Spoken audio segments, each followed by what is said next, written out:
ଶୁଣ ଶୁଣ ସର୍ବ ଶିକ୍ଷକ ଶିକ୍ଷୟିତ୍ରୀ ବୀର କଂସାସୁର ଦେଉଛି ଆଦେଶ ବରମେକ ଗୁଣି ପୁତ୍ର ମୂର୍ଖ ଛଦେରେ ବି ଏକଶ୍ଚନ୍ଦ୍ରସ୍ତ ମହନ୍ତି ନଚ ତାର ଗୁଣ ବିଜ ଆକାଶର ଲକ୍ଷ ଲକ୍ଷ ତାର ଥାଇ ମଧ୍ୟ ଅନ୍ଧକାରକୁ ନ ପାରିବେ ଦୂରୀଭୂତ କରି ମାତ୍ର ଏକଇ ଚନ୍ଦ୍ରମା ସାରା ଅନ୍ଧକାରକୁ କରେ ଦୂରୀଭୂତ।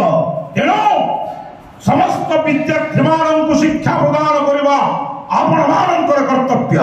ତେଣୁ ସରକାରଙ୍କ ତରଫରୁ ନିଷ୍ଠା ରୂପକ ଶିକ୍ଷା ପ୍ରଦାନ କରାଯାଉଛି ଶିକ୍ଷକ ଶିକ୍ଷୟିତ୍ରୀ ମାନଙ୍କୁ। ସମସ୍ତେ ବେଦିକଣ୍ଡରେ ଶ୍ରବଣ କରି ନିଜ ନିଜ ବିଦ୍ୟାଳୟରେ ଶିଶୁମାନଙ୍କୁ ନିଶ୍ଚୟ ଭାବରେ ଶିକ୍ଷା ପ୍ରଦାନ କରିବେ। ଯଦି କୌଣସି ଶିକ୍ଷକ ଏବଂ ଶିକ୍ଷୟିତ୍ରୀ ତ୍ରୁଟି କରନ୍ତି ତାହେଲେ ମୃତ୍ୟୁଦଣ୍ଡ ଦେବ ବୀର କଂସାସୁର।